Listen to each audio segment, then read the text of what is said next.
சரி, பெண்ணாக இருந்தாலும் சரி, பைந்த குணம் உள்ளவங்க. பைந்த குணம் உள்ள அப்படின்னா என்னங்க, சில பேர் வந்து எப்படின்னா, உடம்புல பேய் இருக்குது, உடம்பு சிலுத்துக்குது, உடுக்கடிச்சா ஆடுற மாதிரி வருது. இப்போ கோயிலுக்கெல்லாம் போகிறோன்னு வச்சுங்க, இப்போ மஞ்சள் கொத்து, அதாவது இந்த மஞ்சள் நீர் விளையாடுறது, இந்த கோயிலில் பார்த்திங்கன்னா அந்த மாதிரி இதெல்லாம் பார்த்திங்கன்னா அவங்க சாமி ஆடுவாங்க. சில இடத்துல வந்து உடுக்கு அடிக்கிறாங்க வச்சுங்க, உடுக்கு அடித்தால உடுக்க உரும்பு இந்த மாதிரிலாம் வந்து உரும்பி மேலே சொல்லுவாங்க, உரும்பி அந்த மாதிரி வச்சா அவங்களுக்கு சாமி வந்துடும். அதை தன்னறியாமல் ஒரு ஆட ஆரம்பிச்சிடுவாங்க. அது அப்படி. ஆனால் அதே நேரத்துக்கு வந்து இந்த பயந்த குணம்னு சொல்லுவாங்க, பயந்துக்கிறாங்க. வெளியில் போகிறதுக்கு ஆணாக இருந்தாலும் பெண்ணாக ஆண்கள் கூட சில இருக்கிறாங்க, எனக்கு தெரிஞ்சு நிறைய பேர் இருக்கிறாங்க. நைட்டில் எங்கேயும் போக மாட்டாங்க, யாராவது ஒருத்தர் துணை கூட்டிகிட்டு தான் போவாங்க.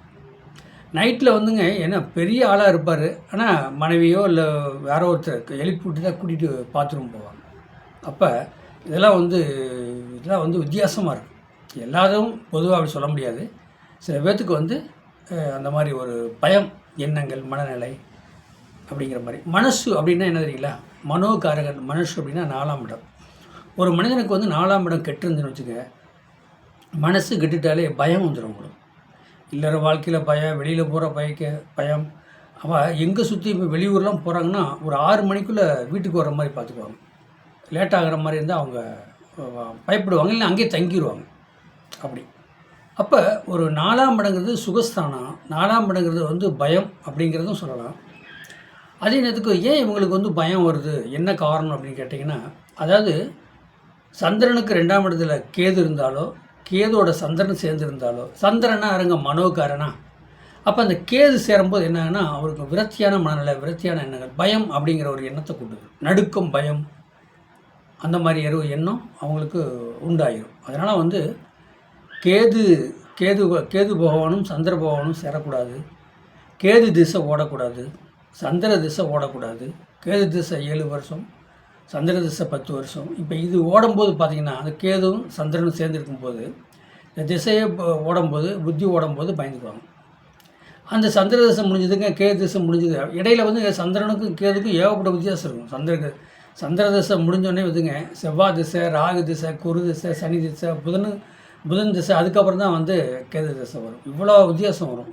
சின்ன வயசில் பயந்துருப்பாங்க, அப்புறம் ஒரு குறிப்பிட்ட ஏஜில் வந்து பயந்துருப்பாங்க. இந்த மாதிரி ஒரு அமைப்பு ஒரு சாதகருக்கு கொடுக்கும். அப்போ அந்த பயந்த மனம், பயந்த எண்ணங்கள் அப்படின்னா யாருக்கு வரும் அப்படின்னு கேட்டிங்கன்னா, சந்திரனும் கேது சேர்ந்துருந்தால அந்த மாதிரி ஒரு ஆட்டில் கொடுத்துரும். இதே அந்த சந்திரனும் கேது சேர்ந்துருக்கிறாங்க, அந்த வீட்டு அதிபதி ஆட்சி உச்சம் விட்டுருந்தால் எதுலேயுமே பயங்கர டேலண்டாக இருப்பாங்க. இது ஆப்போசிட்டாக நடப்பாங்க. நைட்டு 7 மணிக்கு மேலே தான் சென்னை போவாங்க, வெளியூர் போவாங்க, வெளிநாடு போகிறதுக்கான அமைப்பெல்லாம் வரும். அவங்களுக்கு ஆச்சரியமாக இருக்கும். ஆனால் இப்படி மாறுறாரு அப்படிங்கிற ஒரு எண்ணம். ஒரு சாதகத்தில் இப்படி இருக்கும், இன்னொரு சாதகத்தில் வந்து இந்த மாதிரி இருக்கும்.